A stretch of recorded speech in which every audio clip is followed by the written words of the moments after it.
Weird. It's kind of weird to do a countdown with just one person here, but hey, it is what it is. So I guess I'm gonna run this show solo.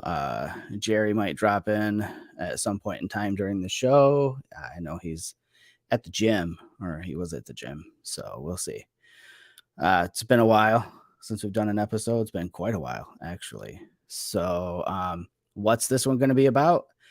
A little bit of catch up on what I've been up to as far as photography is concerned, which unfortunately, sadly, it hasn't been as much as it's been in years past. But I think that the tide is turning on that, especially if we get, as we're getting towards the tail end of winter here in Michigan. I feel like it's something that the older I get, the harder it gets to be motivated to go out and want to photograph in the wintertime.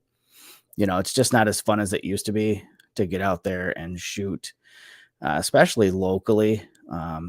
It's kind of one of those things where I've been all over the state photographing all seasons, and after a while, you kind of lose the motivation to get out there and shoot the same things over and over again, which is a struggle I know that all photographers have. Hey, how's it going, Tammy? Hopefully, you guys are wrapping up winter down there. I know we just can't seem to get out of it up here in Michigan. But, like I was saying, it's getting tougher and tougher to find the motivation to shoot here. So that's one of the motivators behind some of these bigger adventurous trips that have been going on. Obviously they're more than just photography trips. They're taking family and going and doing fun things and getting away. And if you hear weird noises in the background, I promise it's not that I didn't eat Taco Bell. It's my Shih Tzu Luna snoring.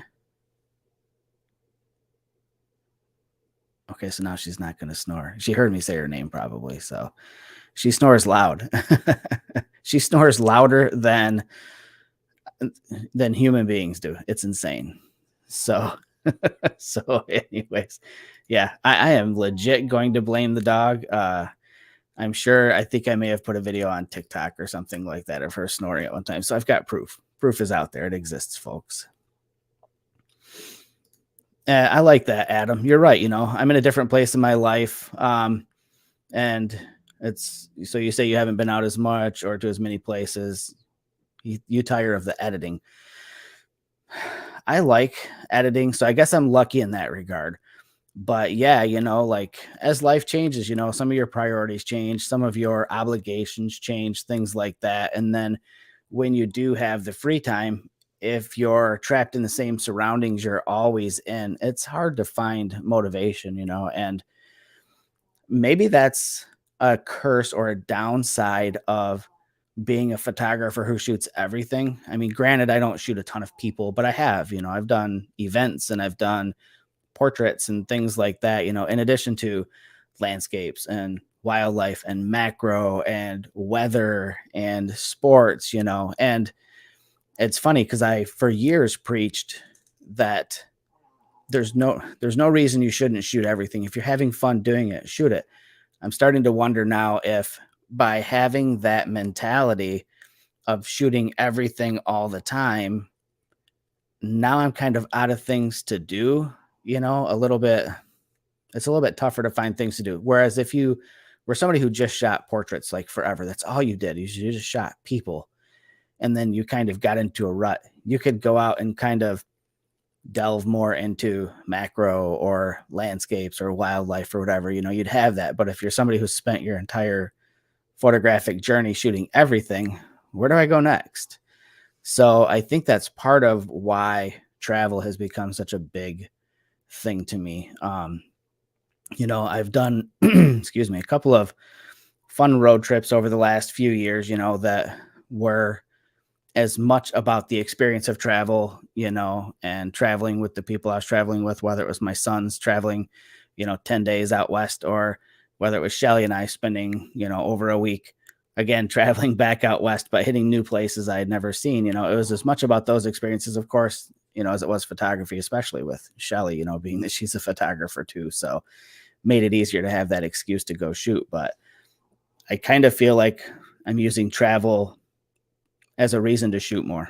So it's just a weird funk I've been in, and I know that there are a million YouTube videos, 10 ways to get out of your photographic rut, or, how to get over that photographic, roadblock or whatever, be inspired to go shoot, blah, blah, blah. I think that sure, there are a lot of videos like that, but it's everyone's personal journey. And for some people, it's as easy as just deciding I'm just going to shoot things in my yard, and that's going to be what it takes to break me out of it. But again, I feel like for me, having spent so much time shooting so many different things, I've done that. I've shot in my yard. I've walked around the block. I've driven across town. I've hit every trail and every country road here, and part of the variety in that for me over the years was to keep those places interesting. It was revisit them in different seasons, revisit them when there's different weather phenomena happening, revisit them when I know that there might be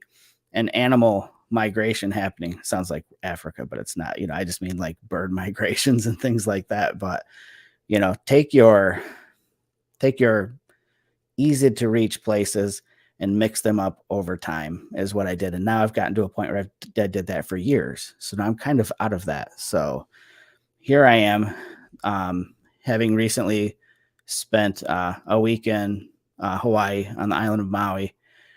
Again, as much a family trip as it was for some photographic opportunities.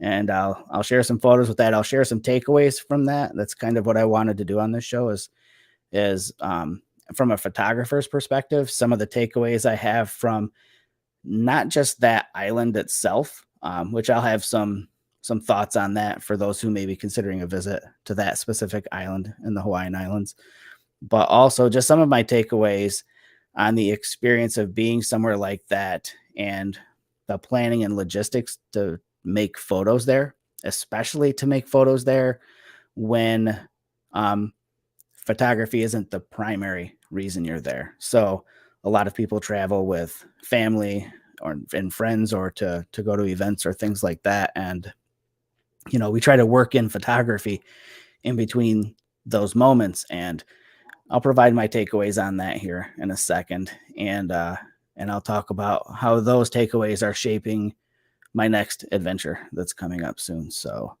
I'll jump into photos first from the trip to Hawaii and talk about the locations, talk about how the planning went for those and some of the takeaways at each spot. So I'll just jump right into that. I don't see Jerry waiting in the lobby to get in, so it might just be me doing the show tonight.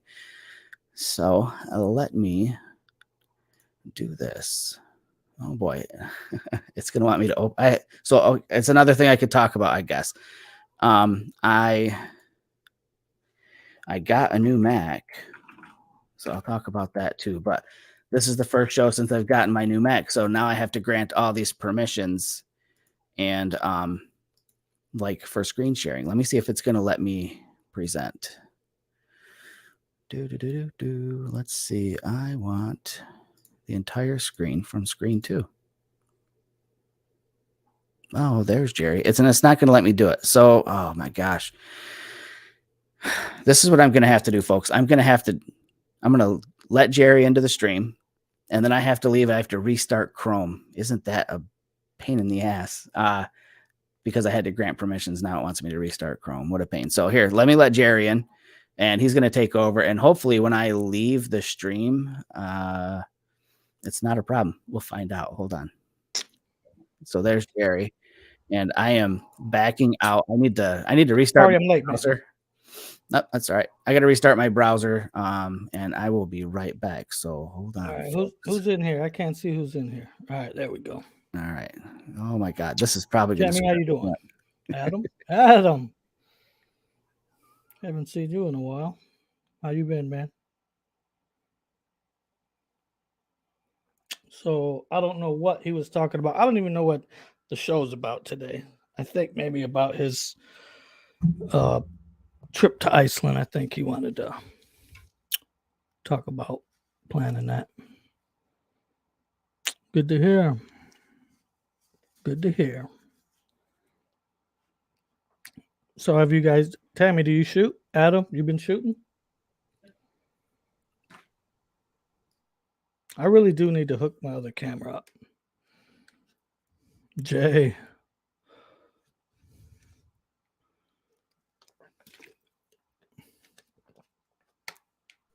All right, there we go. So I am back.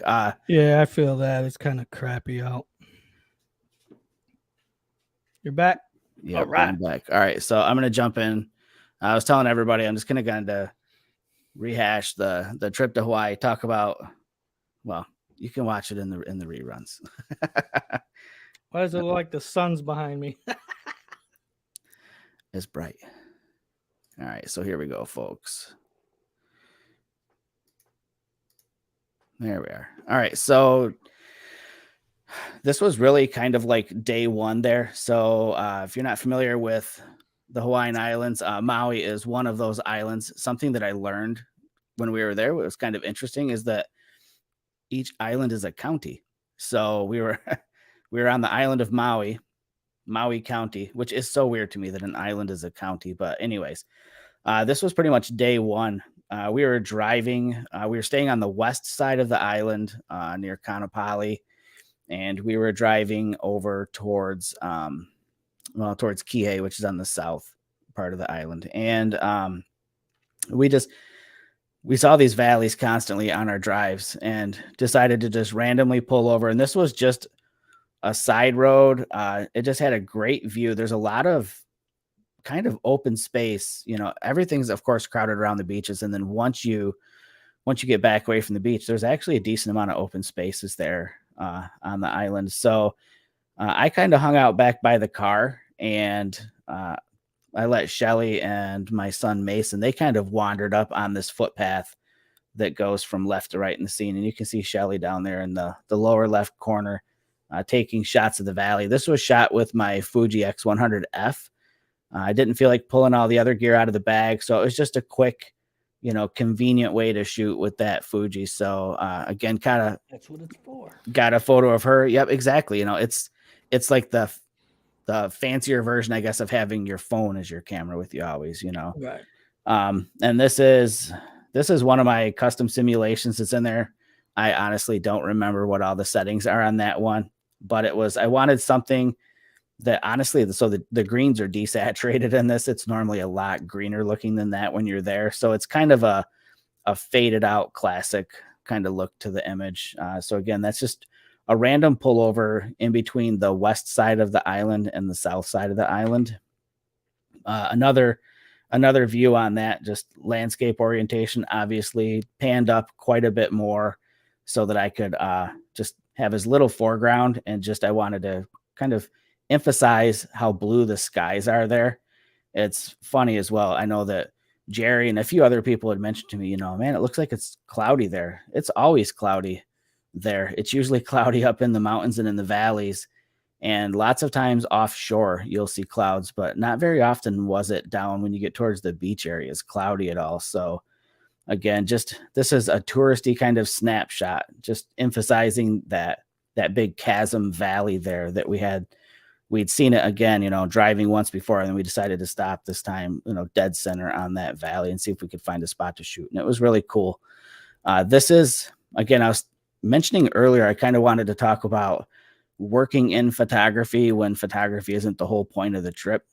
And this is just one of those cases, where it just happened to be part of the daily commute, and it just was on, day one actually.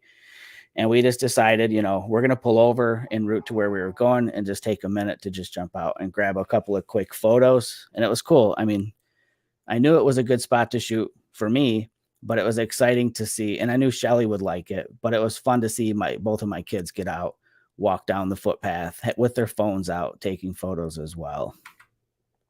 Next photo, typical of the sunrise every single day on the west side of the island of Maui. So this is at the beach, right at the condo we were staying at. Off the coast there, you can see barely, just to the left of the rainbow, you can make out some land there. That's the island of Molokai. And every morning it would rain. Every day, in the morning, the clouds and the rain would come in off the mountains behind us, work its way offshore. And as the sun was cresting the mountains behind us, it would always cast a rainbow offshore. And this was a fun one for me. I've got numerous shots of just the typical arch-shaped rainbow that everybody's familiar with. But this was fun for me because it was just this shaft of rainbow light offshore. And as time progressed, the clouds were moving basically kind of from northwest to southeast. So it put them so that this rainbow just marched from where it's at right now over to the left. And it just worked its way down the island over the course of about 15 minutes, along with the rains. And it was really fun to watch that. And something that I found kind of interesting while we were there as well, the sunsets and sunrises are nowhere near as colorful there as they are on the mainland in the United States, especially when you get to the Midwest. Here in Michigan, I've been all over the place, and I have never seen sunsets like we have along the shore of Lake Michigan. There is literally no place on earth like it that I've been yet. So, little disappointing to not have sunrises and sunsets that were as dramatic as I had hoped for, being on a tropical island, but kind of made do with what we had. So this would have been shot with the Sony A7R3. That's the bigger camera that I took with me on this trip.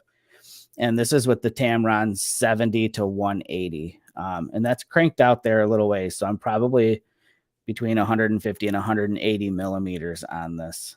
Single exposure. No, I didn't do any bracketing or anything like that on this whole trip. I've kind of moved away from that quite a while ago, especially since moving to full frame. I don't feel like I need to bracket to get the dynamic range that I used to get back in the day. Although I'll admit, before I had moved over to a full frame camera on the Olympus cameras, I found that if I did the handheld high res or the tripod, high res mode, I feel like the dynamic range from those shots matches what I would see on these cameras. So just kind of a little tip for people out there shooting Micro Four Thirds. Keep that in mind. If your camera has that, take advantage of it, because the files have a ton of dynamic range in them. Another shot. This one, I decided to put a person in the shot. So you can see over on the far right-hand side, this guy was out there every morning. We'd go out there in the morning to watch sunrise, and he'd be out there on the beach smoking his Black and Mild cigar and just enjoying the view, standing out there with the waves washing up over his feet. It was funny. I think a little bit later on that morning, Shelly and I were watching him, and he was just letting himself sink into the sand. He damn near got up to the edge of his shorts, sinking into the sand that morning, but he was just still as can be, smoking his cigar and watching the sunrise. That was kind of our fun thing to do there, was because we were still sort of on our time zone. We would find ourselves up really early and then find ourselves in bed early as well. We never let ourselves fully synchronize to the time difference there. And it's like a 5-hour time difference. So they're 5 hours behind us. So when it's 8 o'clock at night there, it's my body's telling me it's 1 a.m. and I'm old. So 1 a.m. is freaking late. So we were tired by then. Hell, even my kids were in bed at like 8:30 every night. So, and they usually stay up late, but might be too because we ran them ragged. Again, what's that? So this is the Sony A7R3 for this one, and this would have been the Tamron 28 to 75 on this. Again, single shot, handheld, no tripod. I didn't use a tripod really too much there at all. Did you use that GoPro? I did. I shot some video with the GoPro. I think that my favorite GoPro footage, though, was everything that was underwater. Just the handheld stuff walking around really wasn't super exciting to me. Not as much as the stuff underwater that I did with it. I was super impressed with how well that thing performed underwater. Did you manage to save any POV footage? Mm-hmm. I have some. I haven't done anything with it. Together. Yeah, I need to. I haven't done anything with it because I would like to see. I think that, so I used a mount that mounted it to the shoulder strap on my backpack. And I just think because of how it was positioned, when you're walking, you kind of bounce up and down. And I don't know, I've seen a lot of footage of people doing motocross and it looks crazy stabilized. So I don't know why my GoPro footage didn't look that stable. I mean, I've done it in my truck. I've been off-roading in my truck and it's stable. But for whatever reason, walking, it was just horrible. But I mean, some of it's probably salvageable. So I'll probably do something with that. So this shot here there is a a park on the island of Maui called the Iao Valley, and it was one of the places that Shelly had picked out to visit. And unfortunately, when we got there, we found that the park was actually closed. They were doing some major renovations to add parking spaces to it. So we got as close as we could, but I don't do a lot of like documentary photography. Like I don't photograph like the signs in front of resorts you're at or street signs and things like that. And I figured on this trip, I'm going to start trying to do that a little bit more. And this marker for the entrance to the park kind of was really cool. It looked old. I mean, who knows? It could only be like 5 years old for all I know, but I just liked that it was a like engraved into the stone and there were all these lush tropical plants and it was so dark and dense behind it. So I decided to just get low. And again, this would have been with the Sony A7R III. Pretty much everything is shot with that camera that I'll share. And this would have been with the Tamron 28 to 75 as well. So probably at f2.8, and then zoomed in at 75 millimeters so that I could just kind of, I don't know. I just liked the look that it gave me. Didn't have to do much processing for this. So that was kind of a good one for me because I do spend a lot of time processing. This would have been on the bridge that crosses this stream that heads into the Iao Valley, and that set of peaks and the valley in the background there, that's not technically the park or Iao Valley. It's just one of the things on the way there. But we decided to stop and get out and shoot over the bridge, and it was great light. We were lucky enough to have, again, I mentioned earlier that there's clouds always over the mountains and in the valleys. And we got lucky in how we timed out the time of day that the sun was getting a little bit lower. So it was casting light through the clouds that were nestled into the valley there. So it gave a nice soft golden light over this river. I didn't do anything. I had filters with me and I had considered setting up and doing a long exposure, but I really didn't want to mess with that. I don't think that it would have benefited this photo in any way to have that water like smoothed out in any way. There wasn't like any place where it's super noticeable, like a waterfall or like a tight spot in the river where it would have made a big difference. So I didn't bother with that. I just kind of enjoyed standing on the bridge and taking photos. This would be the Tamron 17 to 28 on the Sony A7R III. And another shot. So this is looking up towards Iao Valley. And this is kind of, we would have been up in between some of those valleys if we would have been able to get up into the park. And it's funny because Shelly has this photo too, or a similar one, and she noticed something in it that nobody noticed until she did. But you can see this white speck over here towards the right hand side. And if we zoom in on it, let me get over there. This is funny. I would have never, I'm going the wrong way. I would have never caught this. I would have just, honestly, I might have cloned it out because it stood out because it was like this bright spot. But there's a goat laying down on the hillside up there. I have no idea how she noticed that. But yeah, it's kind of cool. Kind of random too. I mean, that's the last thing I was expecting to see up there is a goat.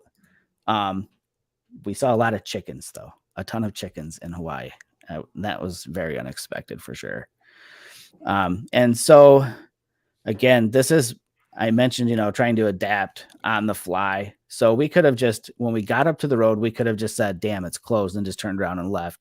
But we didn't. We got out and we spent probably 15, 20 minutes, all of us, taking photos, taking video, and just kind of enjoying what we had to work with there. Because like I said, the original plan was to get up into the park and we couldn't. So we just started making shots with what we could. What you don't see in the foreground are telephone poles and things like that at the entrance to the park. So just tried to recompose so I didn't have to deal with that in all of the photos. Same with this. So again, you can see what I was talking about. Telephone poles on the left, there's That's just cool shot. all kinds of stuff there. So what you can't see in this is that in the road up here on the left-hand side is our car, and then 3 other cars parked behind it on the side of the road, and a gate that crossed the road here that blocked off entrance up into the park. So yeah, I'm not above So you removing stuff. couldn't go up the hill? No, we couldn't get any further than just past that curve in the road that you see in the background. On the left, there was a park, and there was a bunch of people there having like a family party and stuff like that. But that would have been the entrance to the park, and that, unfortunately, that's as far as we could make it, was there.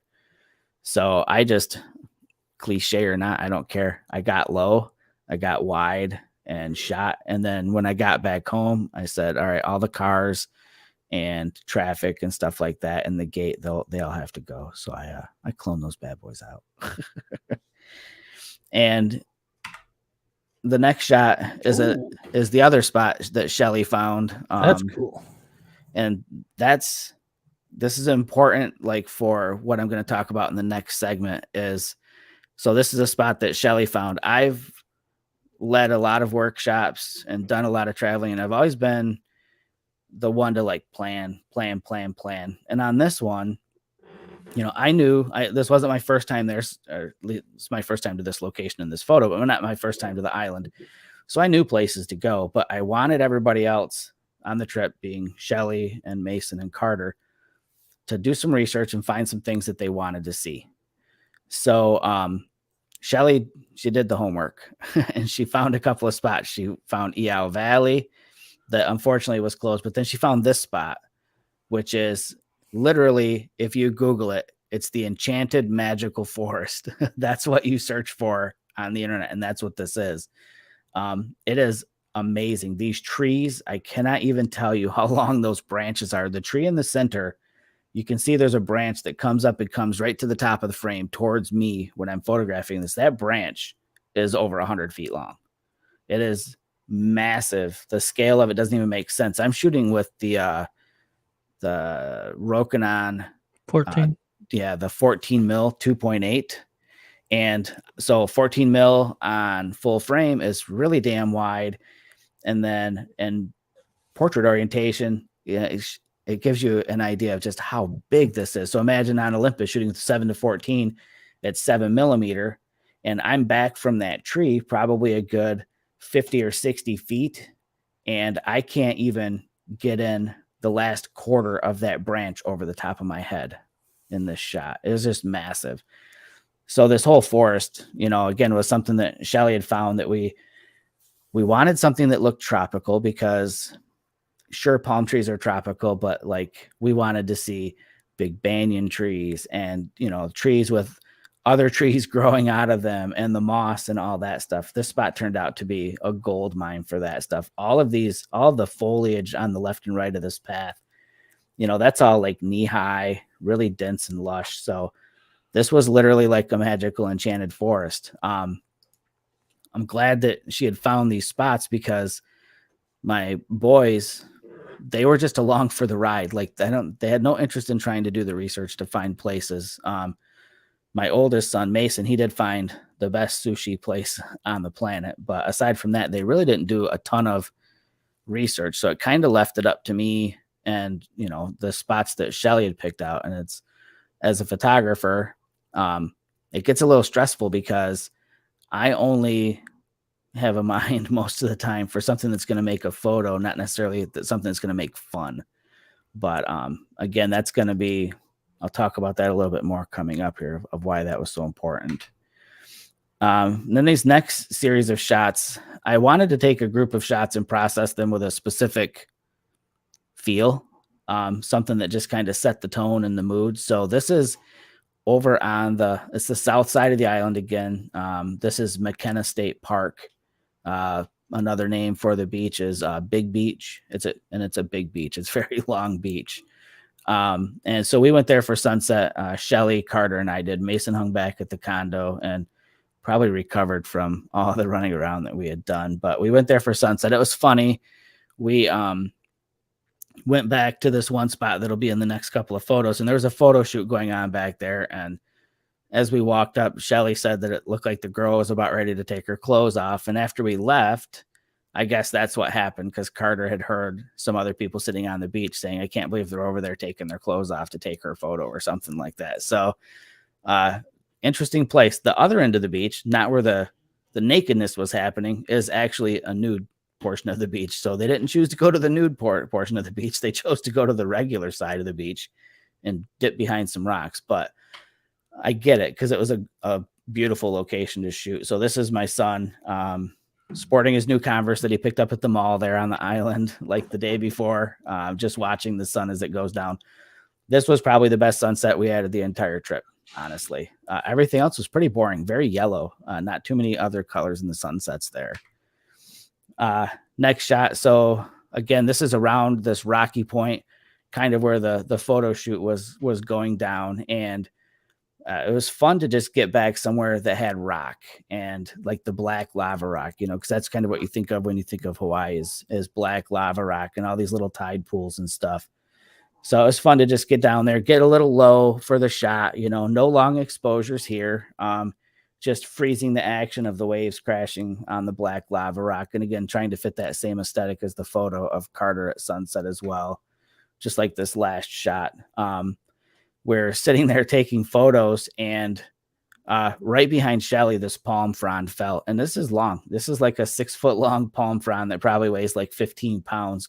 Just fell right out of the tree right behind her. Luckily it didn't hit her, because the whole end of the day would have been completely different if that was the case. So, but taking advantage of what you have around you, I wanted some leading lines pointing towards the sunset. So what I did with this shot is I picked up the palm frond and I'm holding it up, and I've got my camera nestled down in between the blades of the palm frond for this shot.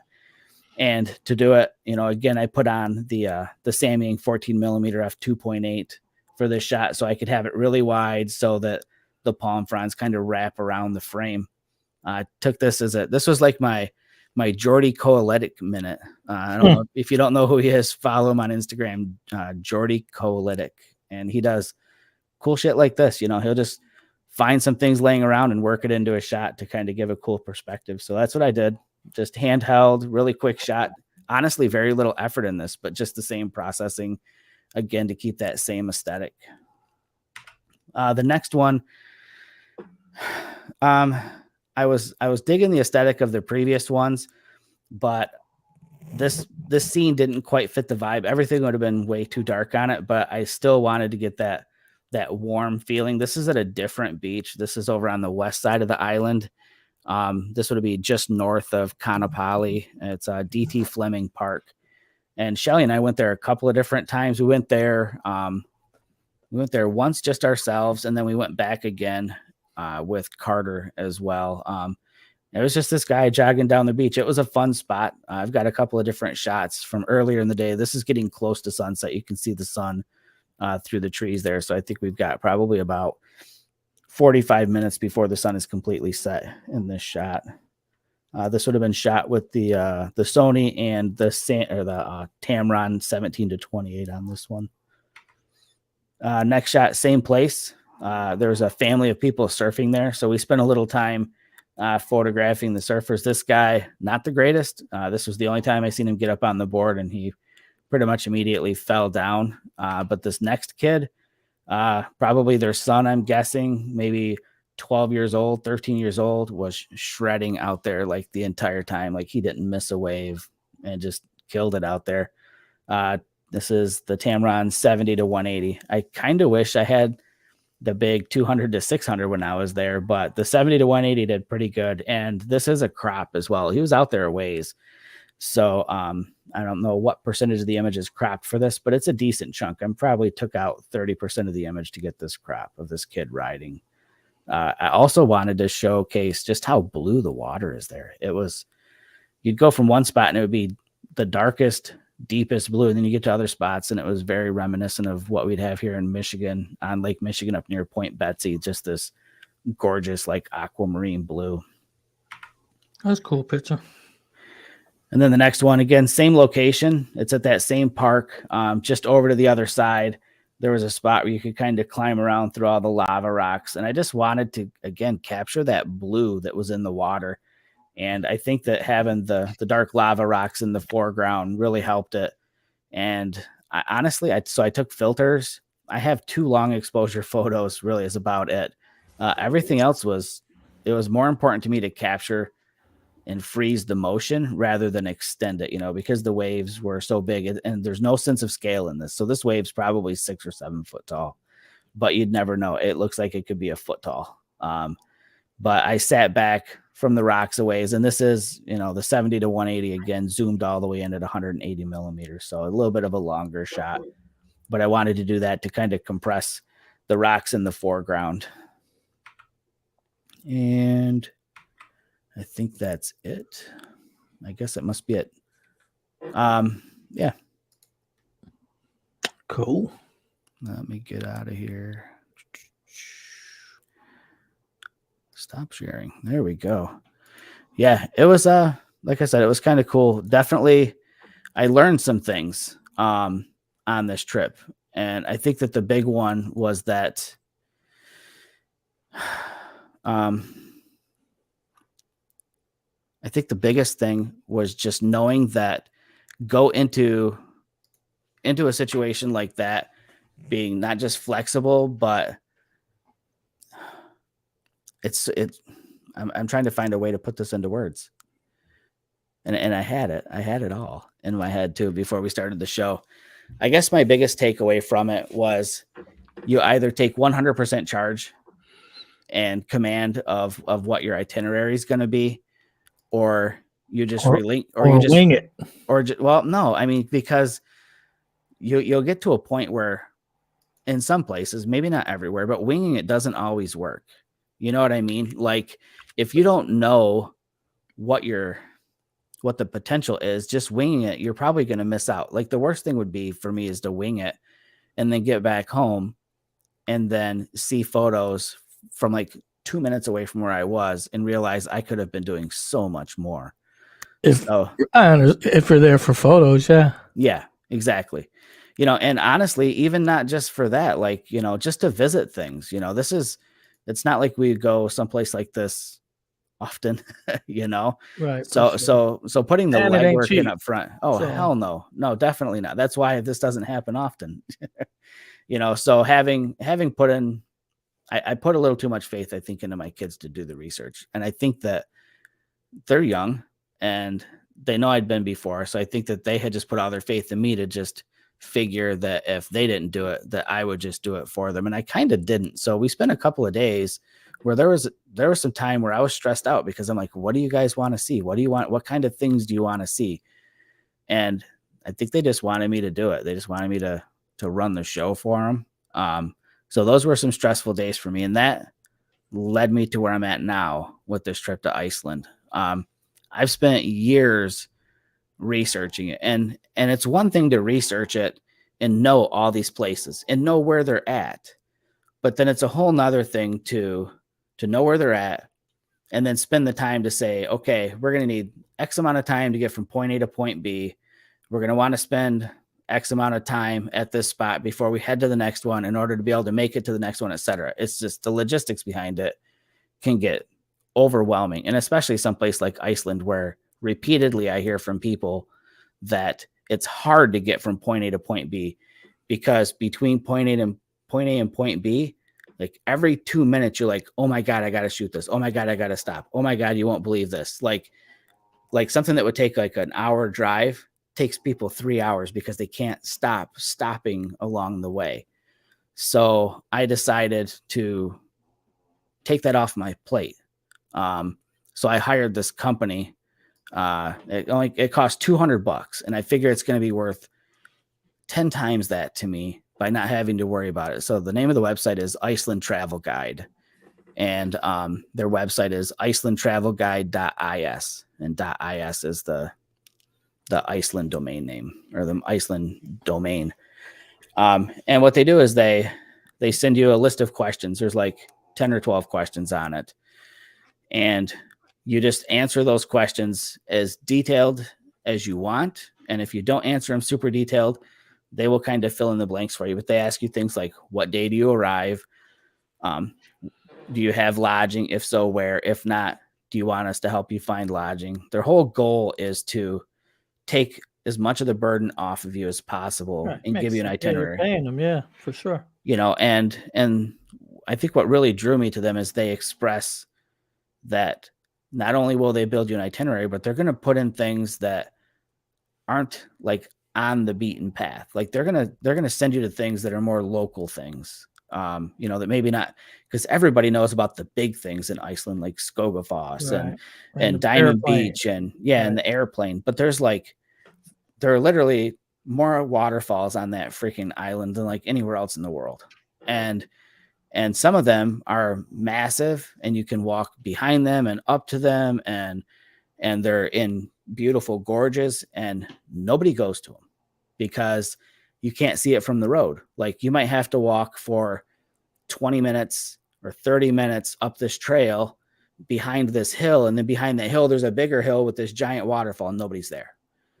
And there are other things there as well like that. There are tons of spots where you can go sit in basically a natural hot tub, that everybody knows about the big ones. Everybody says, go to the Blue Lagoon. Well, I'm not going to go sit in everybody else's pool water, and pay $100, $150 to do it when I could hike back into a trail, and there's a stone hut that's been there for like 200 years, that people have been secretly going to or whatever forever, and do that there and be surrounded by nature instead of being surrounded by tourists. Other people from America.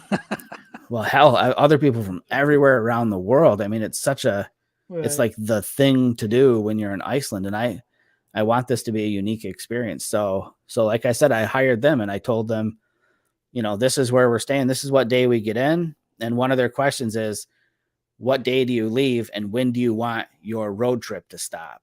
So like, I told them, our flight leaves at 5 p.m. on our last day, and told them that I want to be back to our house at noon so we can pack and then go to the airport.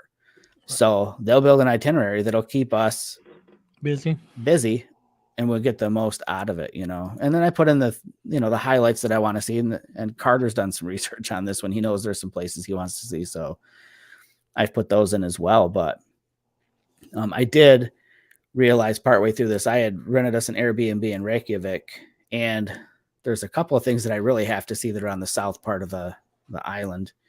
And that's, Diamond Beach and Glacier Lagoon.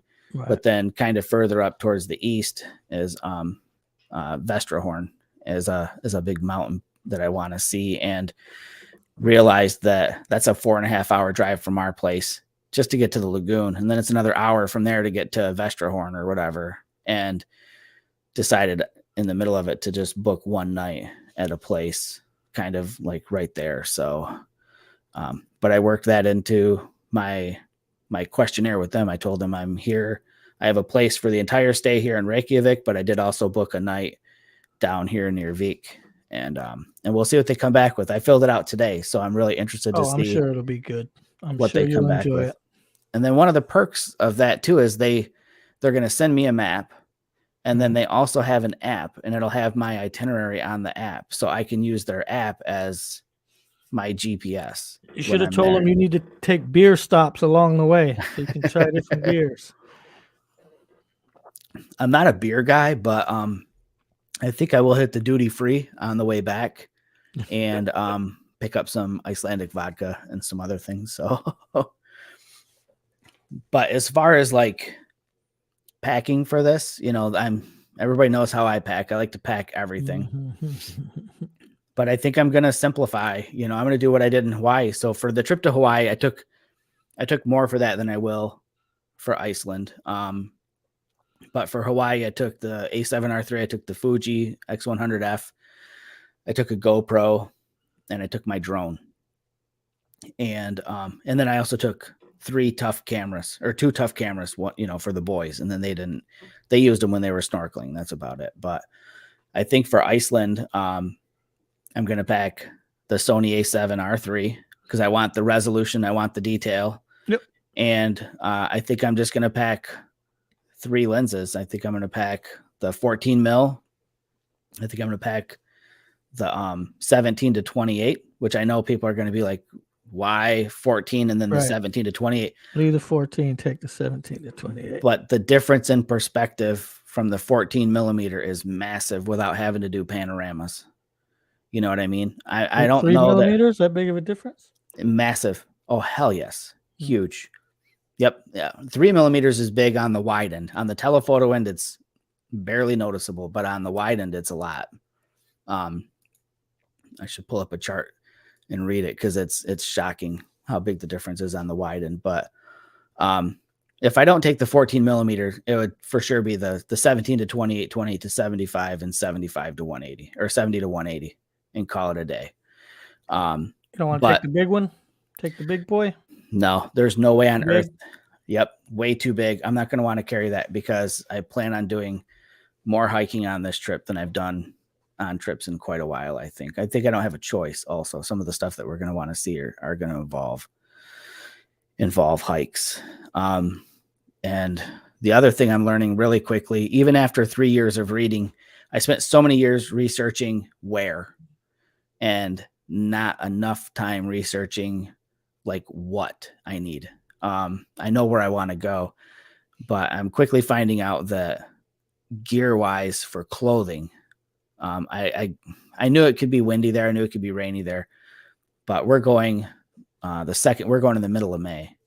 And even in the middle of May, everybody's saying you need to layer your clothes, and that even though it's not as cold as Michigan gets, even in the wintertime, their winters aren't as cold as Michigan. But the wind, everybody says, is something like you've never experienced in your life. So now I'm kind of in this sort of last minute, still got a couple months here, but a little bit of a pinch to get layered clothing for my sons. I have everything I need, but they don't really have that stuff. And I'm trying not to go out and break the bank buying them stuff for a trip that, they're probably never going to wear this stuff again. Get them some long underwear. Yeah, it's going to be underwear and a couple of sweatsuits. They'll be all right. Yeah, long underwear. And I found there's a brand called Frog Togs on Amazon. And for anywhere from like $26 to like $35, you can get an entire rain suit, jacket, and pants. Yeah, rain suit's probably not a bad idea. I know I ride my bike in the winter when it's 30 degrees, 35 degrees. And if I put on sweats, or if I put on long underwear, sweatpants, and then jeans, and I'm fine. Yeah. And you're talking 60, 70 miles an hour. Yeah. Yep. I know. And that's the thing, is like you combine that with rain, and everybody says, you can go from having a good time to just being miserable, I'm sure. So it's going to be a learning experience, and I'm looking forward to getting it done and just being able to share my takeaways from what I needed and what I didn't need. You know what I mean?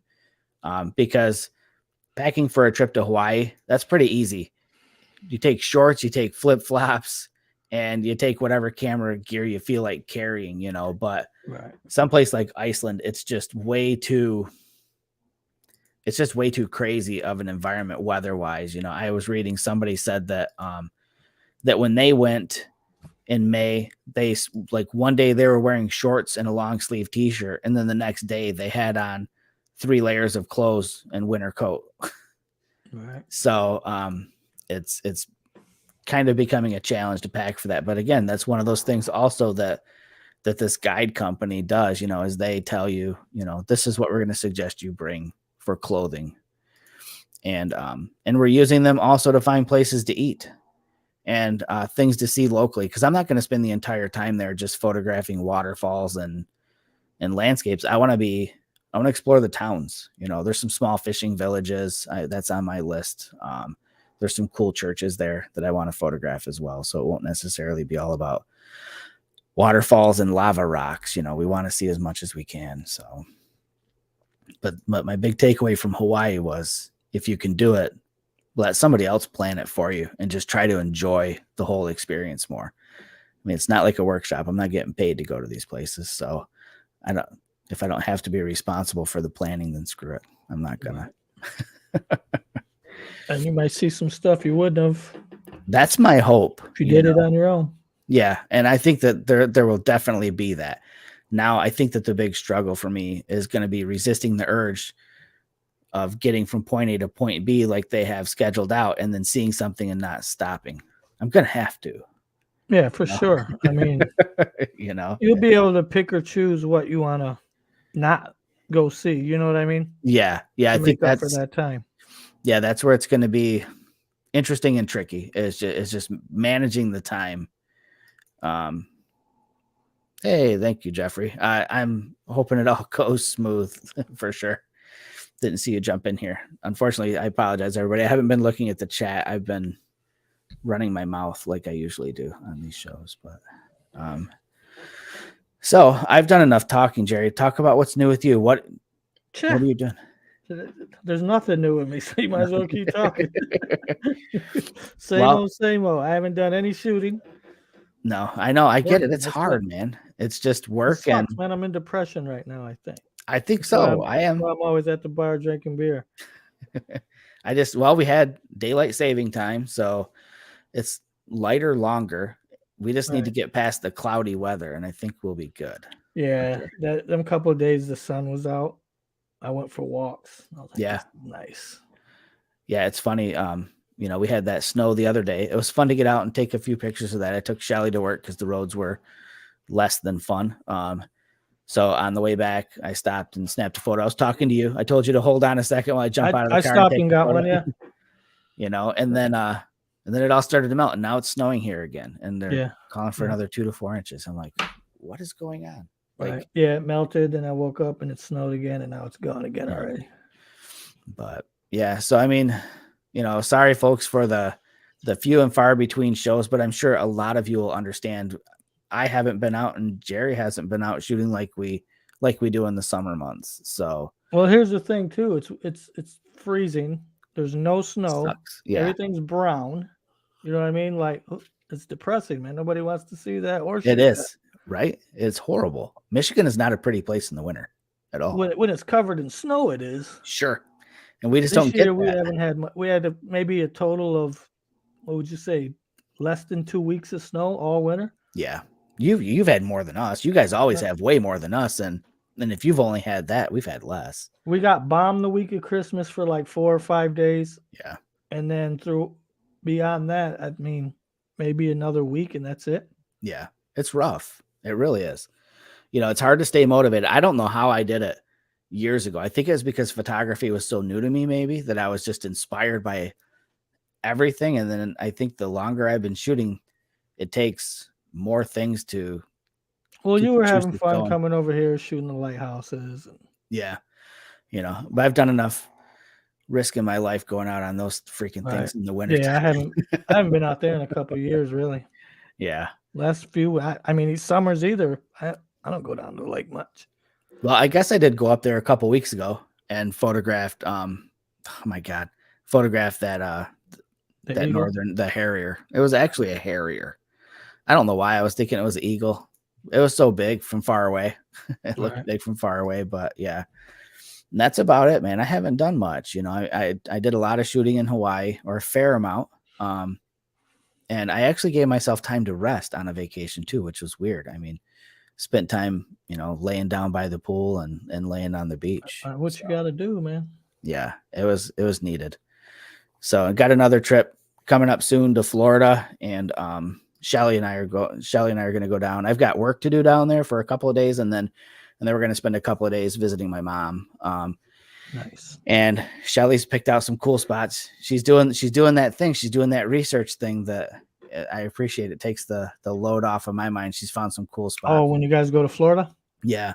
She actually found one that's literally right across from my mom. It's a savannas preserve like area, like a grassland, and just a really cool area full of animals. So, And I've been wanting to go there. Every time I go down, I want to go over there, but I never do. And then Shelly's like, this place looks cool. And I'm like, oh my God.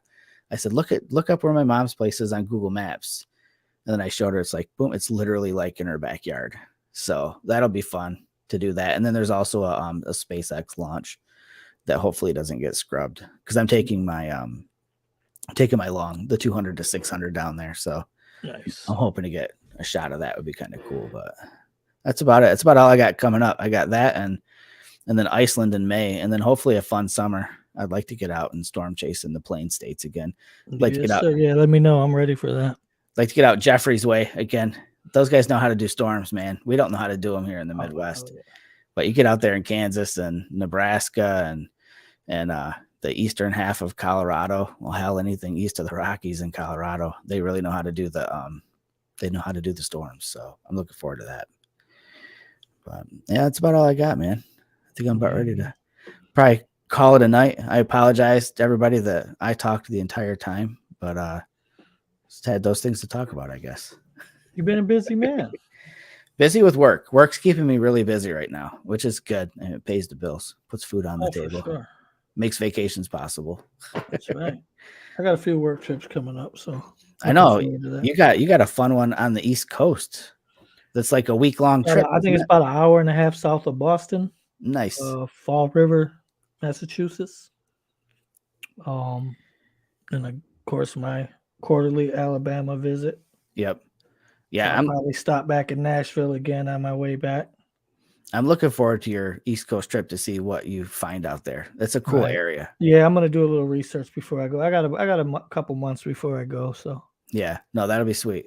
Hopefully, it's kind of on I don't know if you'd call it a peninsula. I guess you could. Yeah, it's got water on 3 sides, so that's a peninsula.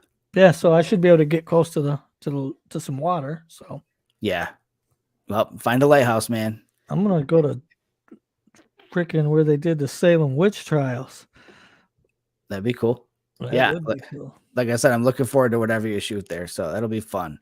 Definitely, it's good to get away and that's a whole new area. Like for sure.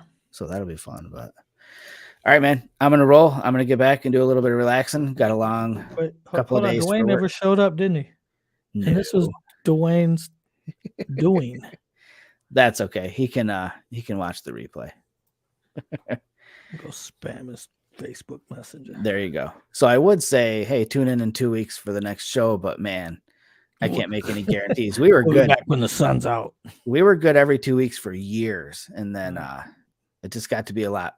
So anyways, we'll see you the next time we're motivated enough to do this, you guys. We appreciate you stopping in and listening to the show, and you guys take care. If you're out there shooting, hit us up. We want to see what you're doing. Take it easy.